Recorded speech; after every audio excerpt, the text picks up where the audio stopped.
Hello students, I am VLN Swarupini, lecturer in biochemistry from Sri Venkateswara College of Arts and Sciences, which is affiliated to Adikavi Nannaya University, Rajahmundry. Now I would like to discuss about second BSc third semester biochemistry paper, that is enzymology and bioenergetics. From this paper, I have already discussed Unit 1 and Unit 2, and this class is for Unit 3. And let's see few more topics in this class. And in this class, let's discuss about importance of diagnostic importance of lactate dehydrogenase, riboenzymes, and trypsinogen and chymotrypsinogen. Okay, so let's start. This lactate dehydrogenase is a isoenzyme, and it is the most widely researched isoenzyme till date, and its systematic name is L-lactate NAD plus oxidoreductase with election commission number, that is EC1.2.7. okay, based on the enzyme classification, this number EC.1.2.7 is given. Okay, and this lactate dehydrogenase enzyme, this will help in the interconversion of lactate and pyruvate. Okay, if you see the reaction, lactic acid CH3CH CH3CHOH COOH is converted into pyruvic acid, that is CH3C double bond O COOH. Okay, and this LDH will utilize NAD plus molecules to convert this lactic acid into pyruvic acid. Lactate dehydrogenase have 5 distinct isoenzymes, namely LDH1, LDH2, LDH3, LDH4 and LDH5, and they can be easily separated with electrophoresis technique by utilizing different kinds of gel material like cellulose or starch or agarose. Any kind of gel material is suitable for the separation of this lactate dehydrogenase isoenzymes. Okay, and coming to the separation technique, it is mostly based on the electrophoretic mobility, and LDH1 have faster electrophoretic mobility when compared to the LDH5. And coming to the structure of this lactate dehydrogenase, it is a tetrameric enzyme and has 4 polypeptides. Okay, 4 polypeptide subunits are present in each isoenzyme, and these subunits belong to muscle or heart. That means these LDH isoenzymes are made up of 4 polypeptide subunits, and these subunits might be muscle subunit or heart subunit. Okay, if you see the diagram, you can understand. LDH1 with 4 heart subunits, LDH2 with 3 hearts and 1 muscle subunit, and LDH3 with 2 heart subunits and 2 muscle subunits, LDH4 with 1 heart subunit and 3 muscle subunits, LDH5 with 4 muscle subunits. Okay, and electrophoretic mobility is faster in LDH1, also faster in LDH2, and LDH3 is little slow when compared to LDH1 and 2, and it is just fast, but it is fast when compared to LDH4 and 5. Okay, coming to its origin site, both LDH1 and LDH2 are produced in the heart and RBC tissues, and LDH3 is produced in the brain and kidneys, and LDH4 and LDH5 are produced in liver, skeletal muscle.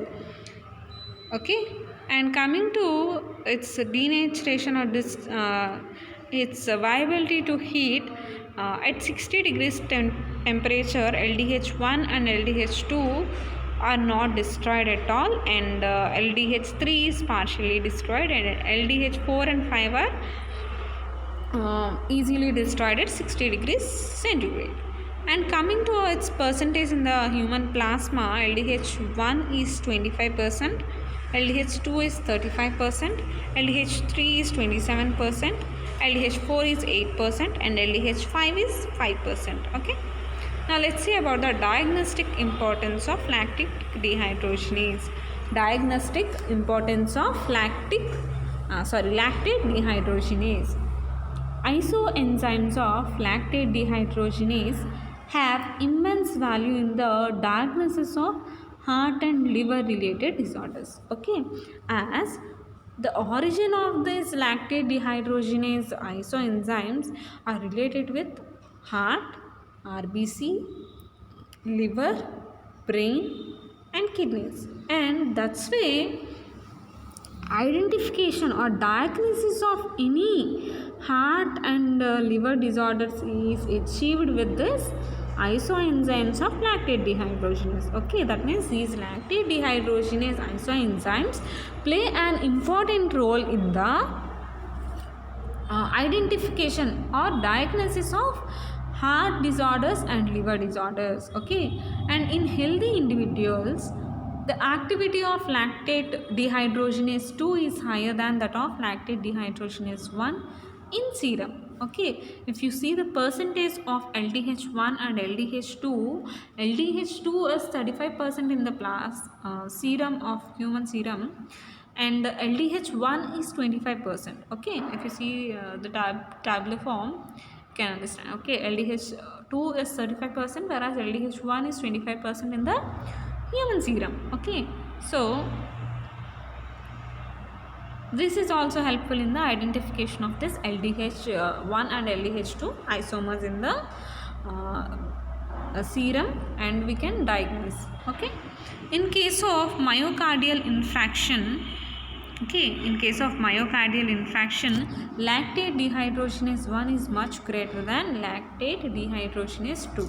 Okay, here in healthy individuals LDH2 is high, okay, and LDH2 is low, but in if any myocardial infarction occurred in that patient, in that particular patient serum, LDH1 will increase and LDH2 will decrease, and this increase of LDH1 and decrease of LDH2 is seen within 12 to 24 hours of the infraction. Okay, and increased activity of lactate dehydrogenase 5 in serum is an indication of liver diseases. Okay, as this lactate dehydrogenase increases in the serum, it indicates the liver diseases. Okay, by detecting LDH5 in serum, its percentage,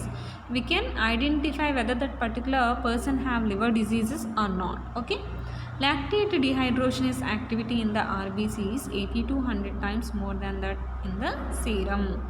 Okay, lactate dehydrogenase activity in the RBC is very high than in that of serum. Hence, for the estimation of lactate dehydrogenase or its isoenzyme, serum should be totally free from hemolysis, or else false positive results will be obtained.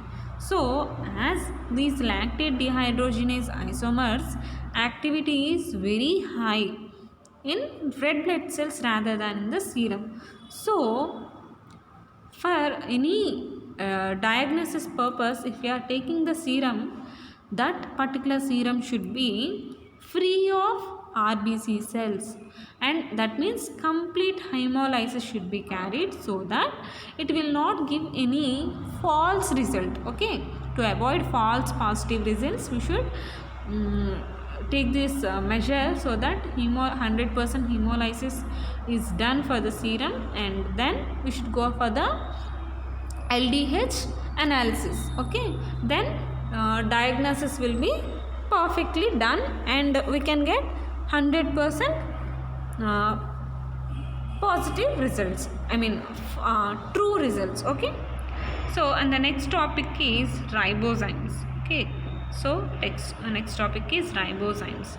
Ribozymes are a group of ribonucleic acids that function as biological catalysts, and they are regarded as non-protein enzymes. They are regarded as non-protein enzymes.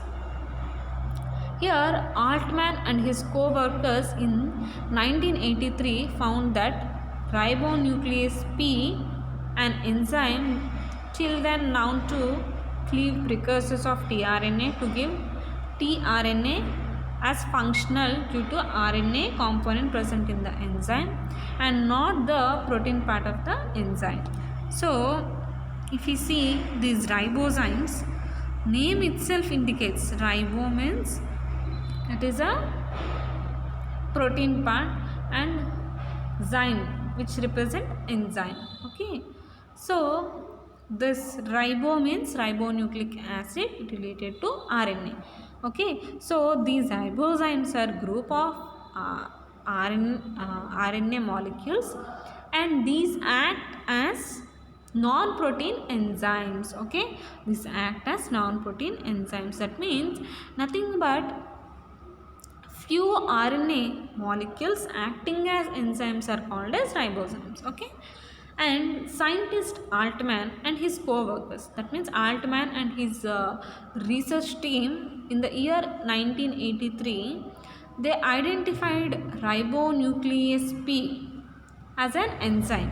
Okay, and they thought that it cleave precursors of tRNA to give tRNA. That means for production of mature tRNA, its precursor tRNA should be cleaved. Okay, so precursor cleaving is based on this ribonuclease P, and finally by the activity of this ribonuclease P, tRNA is formed, and it is the functional form of tRNA, and they thought this function is done due to RNA component present in the enzyme and not the protein part of the enzyme. That means for the first time Altman and his team of researchers, they identified this this ribonuclease P is acting on this tRNA precursor to produce mature tRNA, and this particular activity of ribonuclease P is due to the presence of RNA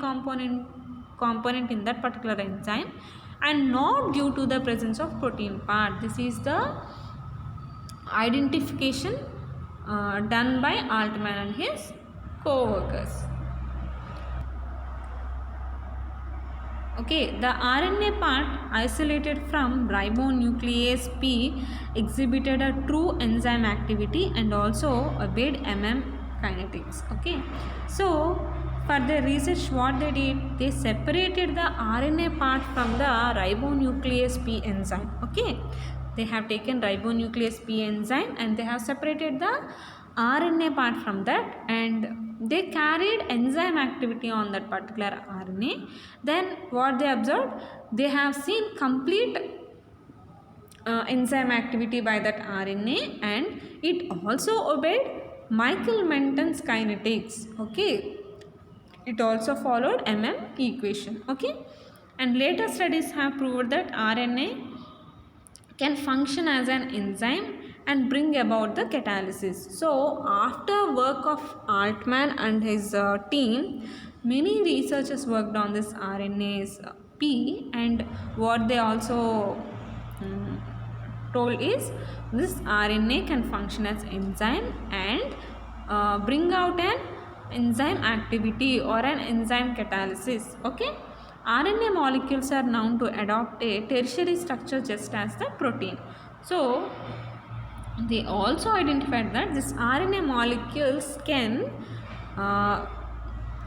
form a tertiary structure like protein. Okay, proteins undergo it contains primary, secondary, tertiary and quaternary structures, and here RNA can acquire tertiary structure also. Okay, That means RNA molecule means that is RNA molecule which is acting as enzyme, and the specific conformation of RNA may be responsible for its function as biocatalyst. Okay, the specific conformation of RNA may be responsible for its function as biocatalyst. The tertiary structure or tertiary structural conformation of the RNA is responsible for its biochemical or biocatalytic property. Okay, and it is believed that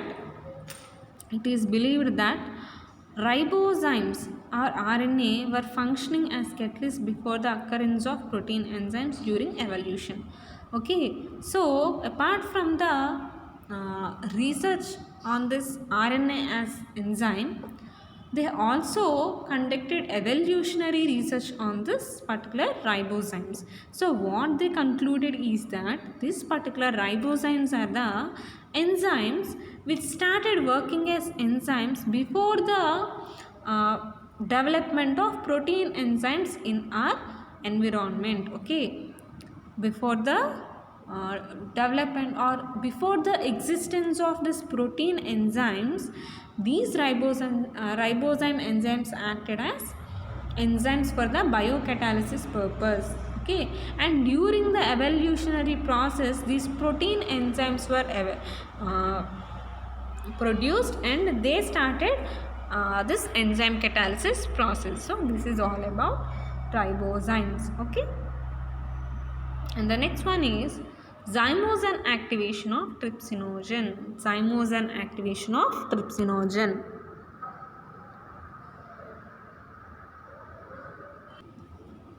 So the trypsinogen is the precursor or inactive form of the pancreatic enzyme, that is trypsin. Okay, trypsin is a pancreatic enzyme and is responsible for digestion in our body. Okay, so the trypsinogen is the precursor or inactive form of the trypsin, and from trypsinogen the trypsin is produced. Okay, and it is found in pancreatic juice along with amylase, lipase and chymotrypsin. So these are the few enzymes which are present in pancreatic juice. So today while discussing pancreatic hormones, we can see this topic again in the further semesters. This pancreatic gland or pancreas gland is responsible for the release of hormones and as well as this pancreatic juice. Okay, so and this pancreatic juice contains this amylase, lipase, chymotrypsin and trypsin. So these trypsin and chymotrypsin are produced from the precursors trypsinogen and chymotrypsinogen. Okay, so it is activated by enteropeptidase which is found in the intestinal mucosa. Okay, so trypsinogen is converted into trypsin, and for this purpose enteropeptidase is an enzyme found in the intestinal mucosa is it will act on this trypsinogen to convert it into the active form trypsin.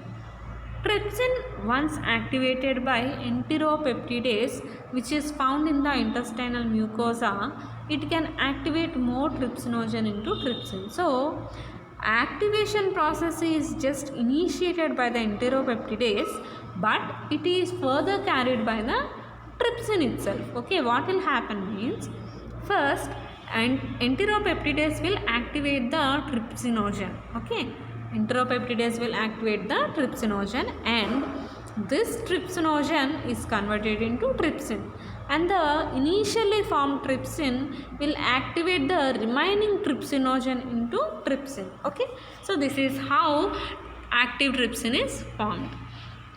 Trypsin cleaves the peptide bonds on the carbonyl side of basic amino acids such as arginine and lysine. So during the activation process of trypsinogen by this trypsin, it cleaves the peptide bonds on carbonyl side of the basic amino acids like arginine and lysine. Okay, now let's see about the functions of this trypsinogen. Also This trypsinogen, which is the precursor of trypsin, functions as storage of an inactive form of trypsin, and it can be kept in pancreas and release significant amount when required for protein digestion. Okay, this particular trypsinogen function is for the storage of trypsin in the form of trypsinogen. Okay, and this pancreas can store trypsinogen and not trypsin. Okay, so immediately after production of trypsin, this is released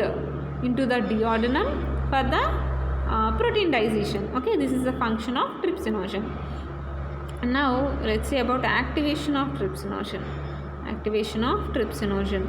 Trypsinogen is activated by enteropeptidase, which is produced by mucosa of duodenum, and it cleaves the peptide bonds of trypsinogen. So initially this duodenum mucosa will release enteropeptidase and it will cleave the peptide bonds of trypsinogen. Okay, and the N-terminal peptide discarded and the slight rearrangement of folded proteins occurs. The newly formed N-terminal residue enters into the cleft where its 2 amino group forms an amino pair with aspartate near the active site and serine and result in the conformational rearrangement of other residues. Okay, so after the removal of this peptide bonds and the trypsinogen, an N-terminal peptide is discarded by this removal of peptide bond, and after that rearrangement of that particular folded protein will occur. Okay, and after this N-terminal residue will be formed and this will enter the cleft, and 2 amino groups of this cleft pair with aspartate and which is near to the active site of to aspartate which is present near to the active site at serine. Okay, so while discussing about active site, I just told you one point. Serine is the most common amino acid that is present in active site. Okay, so near to the serine of active site, aspartate will be present, and to this amino group of present in the N-terminal residue will bind. Okay, and like this few conformational rearrangement, that means rearrangement of that particular structure will be seen, and the amino group of glycine which is at 193rd position orients itself into the correct position which compete the oxyanion in the active site, thereby inactivating the protein. So after the rearrangement, what will happen? This glycine which is present at the 193rd position, its amino group will be changed, and it will be placed in the correct position at the oxyanion of the active site. Okay, and by this protein will be inactivated.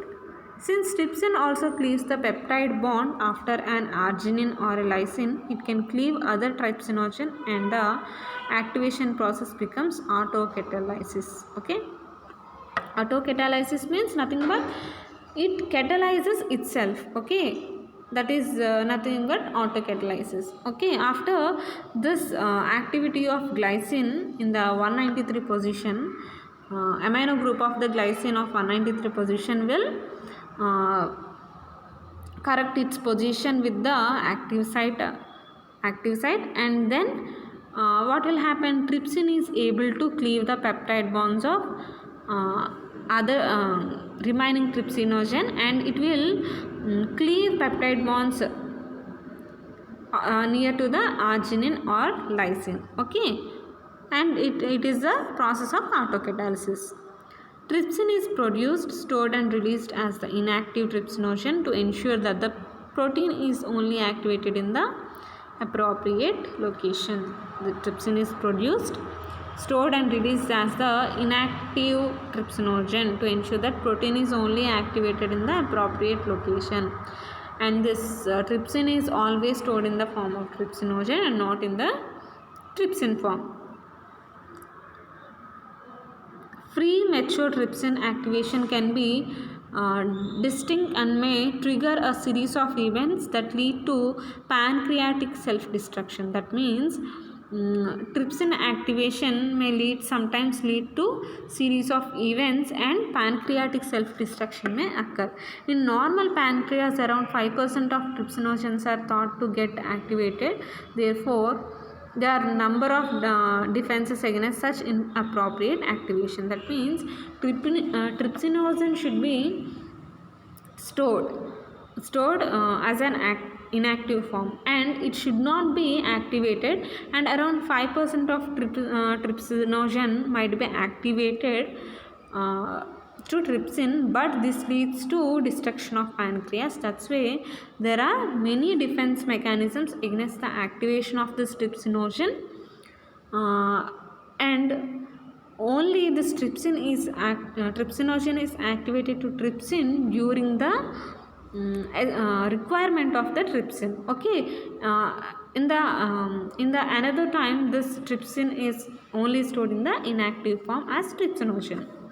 Trypsinogen is stored in intracellular vessels in the pancreas called zymogen granule, whose membrane walls are thought to be resistant to enzymatic degradation. So, this trypsinogen is stored in intracellular vessels of the pancreas. Okay, and these zymogen granules which will store this trypsinogen, their membrane walls are very resistant to the enzymatic degradation. That means this trypsinogen is stored in a intracellular zymogen granules, and any enzyme cannot degrade this trypsinogen passing this membranous walls. Okay. For this safeguard against inappropriate trypsin activation in the presence of inhibitors such as bovine pancreatic trypsin inhibitor and serine protease inhibitor Castle. Okay, so this arrangement of storage of this trypsinogen in the intracellular vessels of pancreas is to safeguard the inappropriate activation of trypsinogen to trypsin. Okay, and it might this might be done. That means inappropriate trypsin activation can be achieved by the pancreatic trypsin inhibitor, bovine pancreatic trypsin inhibitor and serine protease inhibitor. Okay, so this is about activation of trypsin.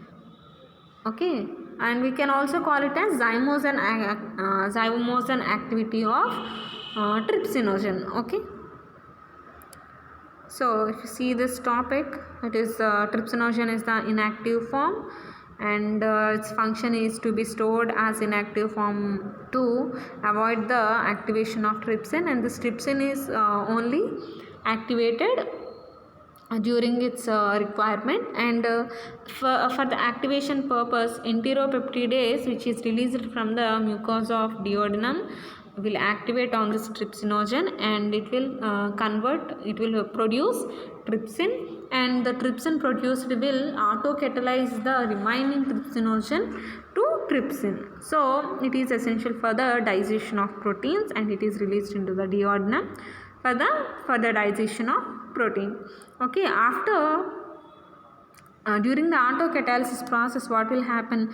Reorientation of the amino acids is seen. Okay, and because of this rearrangement, finally trypsin can easily autocatalyze the remaining trypsinogen. Okay, and the next topic is zymogen activation of chymotrypsinogen. Zymogen activation of chymotrypsinogen. This chymotrypsinogen is a proteolytic enzyme and the precursor or the zymogen of the digestive enzyme chymotrypsin. Okay, so it is similar to trypsinogen, and it is the inactive form of chymotrypsin, and this is a proteolytic enzyme and precursor for chymotrypsin, and it is a single polypeptide chain with 245 amino acid residues. Okay, it is made up of 245 amino acid residues as a single polypeptide chain, and this chymotrypsin must be inactive until it gets to the digestive tract. Okay, until it reaches digestive tract, it is in inactive form only, and chymotrypsin is activated into its active form by another enzyme called trypsin. Okay, so firstly trypsin is activated, and that trypsin will autocatalyze the trypsinogen, which is the inactive form, and also help in the activation of chymotrypsinogen. Okay, the active form is called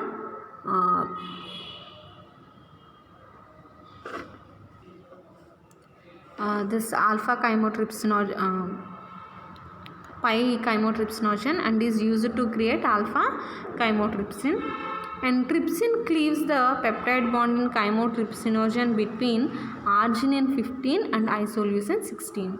So between the region of 15 and 16 amino acid positions, that is arginine in the 15th position and isoleucine in the 16th position, between these 15 and 16 amino acids, this trypsin will cleave this chymotrypsin, and this creates two peptides with this pi chymotrypsin molecule held together by disulfide bonds.